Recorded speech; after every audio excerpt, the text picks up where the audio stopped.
안녕하세요. 어렵고 딱딱한 지식을 쉽고 재미있게 정리해드리는 지식 퀸입니다. 서민의 노후 준비 10계명.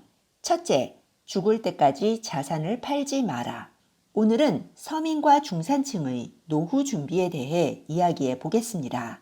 앞선 영상에서는 서민이 중산층으로 계층을 이동하기 위해 반드시 해야 할 일 두 가지를 말씀드렸습니다. 첫 번째는 허리띠를 조르고 저축해서 되도록 빨리 아파트를 사라 였고요. 두 번째는 하락기가 올 때마다 업그레이드를 하라였습니다. 오늘은 그 연장선상에서 자산을 어느 정도 마련한 중산층이 어떻게 노후 준비를 해야 하는지에 대해 이야기해 보겠습니다. 중산층의 노후 준비 10계명 1원칙. 현금화를 생각하지 마라. 죽을 때까지 자산을 팔지 마라. 여기서 중산층이라고 하면 서울이나 대도시에 집을 한 채 가지고 있고 퇴직 때까지 담보대출을 어느 정도 상환한 사람들을 말합니다. 은퇴 연령, 즉 50대 중반쯤 되면 현금을 최소 몇 억을 갖고 있어야 할 것 같지만 현실은 조금 다릅니다. 40대 중반부터 자녀 교육비가 기하급수적으로 늘어나면서 여유자금을 마련하기가 너무 어렵기 때문이죠. 참고로 보험회사 연구소 조사에 따르면 우리나라 국민들의 대부분은 은퇴 시점에 집 한 채와 1억이 채 안 되는 현금을 갖고 있다고 합니다. 그러면 이분들이 은퇴하면서 자연스럽게 생각하게 되는 것은 자산을 정리하는 것입니다.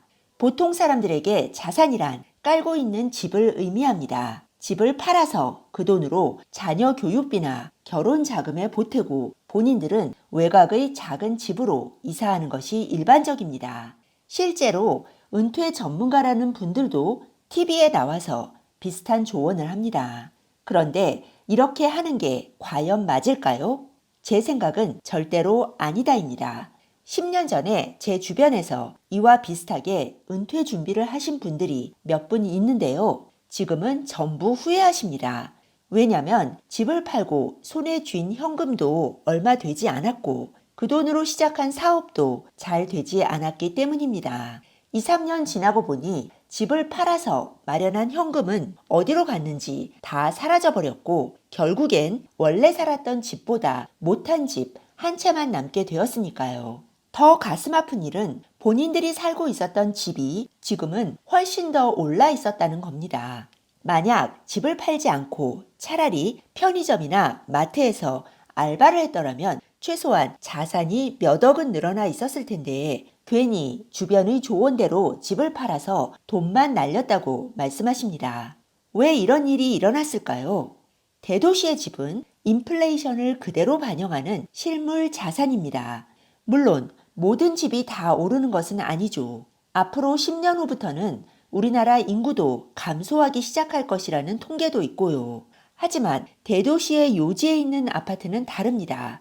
우리나라의 절대 인구가 감소해도 대도시의 인구는 줄지 않습니다. 소도시에 살고 있는 사람들이 대도시로 몰려들면서 오히려 도시 집중화 현상은 더 심화될 것으로 보입니다. 대도시는 팽창하고 소도시는 소멸하는 것. 이것은 한국만 아니라 전 세계적인 현상입니다.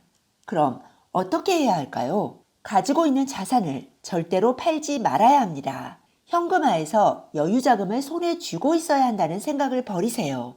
집 한 채는 그냥 가지고 가는 겁니다. 만약 은퇴 시점에 살고 있는 집이 대도시의 아파트가 아니라면 집을 팔고 크기를 줄여서라도 대도시의 핵심 지역으로 옮겨야 합니다. 그리고 본인들은 최소 100만 원에서 150만 원을 벌 수 있는 일자리를 찾아서 일을 하는 겁니다. 부부가 월 150만 원을 번다면 그런 대로 생활할 수 있습니다. 여기서 한 가지 의문이 있습니다. 은퇴자들이 보유세를 감당할 수 있을까 하는 점입니다. 이번 정권이 들어서면서 부동산 보유세가 많이 올랐죠. 서울 강남 같은 경우는 보유세가 몇백만 원이 나오는 경우가 많아서 내 집에서 매달 몇십만 원을 내고 월세를 사는 것처럼 느껴지기도 합니다. 개인적으로 보유세 증가는 피할 수 없다고 생각하지만 현재의 가파른 증가세는 결코 지속될 수 없다고 생각합니다. 정권이 바뀌면 분명히 완화 조치가 나올 거고요. 은퇴자들에 대한 공제는 늘어날 겁니다. 한국은 전 세계에서 노령화가 가장 빨리 진행되고 있는 나라이기 때문에 소득 없는 은퇴자에 대한 증세는 어느 정당도 가져갈 수 없는 정책입니다. 정보유세가 부담이 되면 대출을 받아서 세금을 내면 됩니다. 살고 있는 집에서 담보대출이나 생활안정자금으로 대출을 받아서 그 돈으로 세금을 내고 부족한 생활비도 메꾸는 겁니다. 이런 말을 하면 빚내서 살라는 거냐라며 부정적으로 보시는 분들도 계실 텐데요. 소득은 전혀 없이 빚으로만 살라는 건 아니죠. 은퇴 후에 작은 일이라도 찾고 정 안 되면 파트타임 알바라도 하면서 생활비를 보태고 부족한 돈만 대출을 받아서 커버하라는 겁니다. 왜 이렇게까지 해야 하느냐라고 반문하시는 분들도 계실 텐데요. 이렇게 하는 이유는 간단합니다. 기본적으로 자본소득이 노동소득을 압도하기 때문입니다. 내가 갖고 있는 아파트는 자산, 즉 자본입니다. 내가 노후에 파트타임으로 버는 돈은 근로소득입니다. 누가 더 돈을 많이 벌까요? 내가 갖고 있는 대도시의 아파트일까요? 50대 이후에 파트타임으로 일하는 나일까요? 당연히 대도시의 아파트입니다. 내가 한 달에 150만 원을 벌어봤자 1년이면 2천만 원이 안 됩니다. 10년이면 2억이죠. 내가 갖고 있는 대도시의 아파트가 1년 만에 2천만 원이 오를 수 있을까요? 그건 아무도 모릅니다. 하지만 10년간 2억 이상 오를 수 있을까요? 이 질문에는 확실히 대답할 수 있습니다. 당연히 오릅니다. 2억이 아니라 5억, 아니 10억이 오를지도 모릅니다. 그럼 누가 봐도 계산은 분명합니다. 내가 은퇴 후에 경험 없이 사업을 하는 것보다 내 아파트에게 일을 시키는 게 현명합니다. 몸도 편하고 마음도 더 편합니다. 현금을 손에 쥐고 있어야 한다는 생각을 버리세요. 자산을 팔고 손에 현금을 쥐고 있어봤자 다 순식간에 사라져 버립니다. 차라리 그 돈을 엉덩이에 깔고 아파트에게 돈을 벌라고 하는 편이 훨씬 낫습니다. 그래도 마음이 정 불편하면 대도시에 내 아파트를 전세를 주고 외곽의 작은 집으로 전세를 가면 됩니다. 그래도 내 수중에 현금이 생기니 마음은 더 편할 테니까요. 다만 그렇게 현금을 쓰고 나면 나중에 내 집으로 돌아가는 건 어렵겠지요.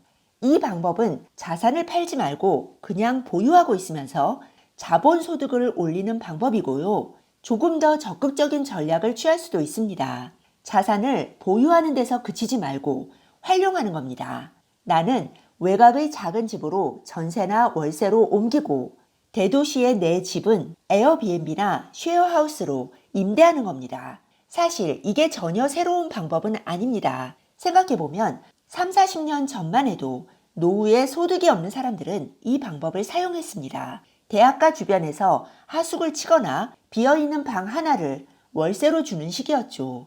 예전의 하숙이나 월세방이 지금은 에어비앤비나 쉐어하우스로 세련되게 탈바꿈한 겁니다. 에어비앤비나 쉐어하우스는 전에도 한번 영상으로 다루었죠. 더 자세한 내용은 다음에 이어서 다루어 보겠습니다.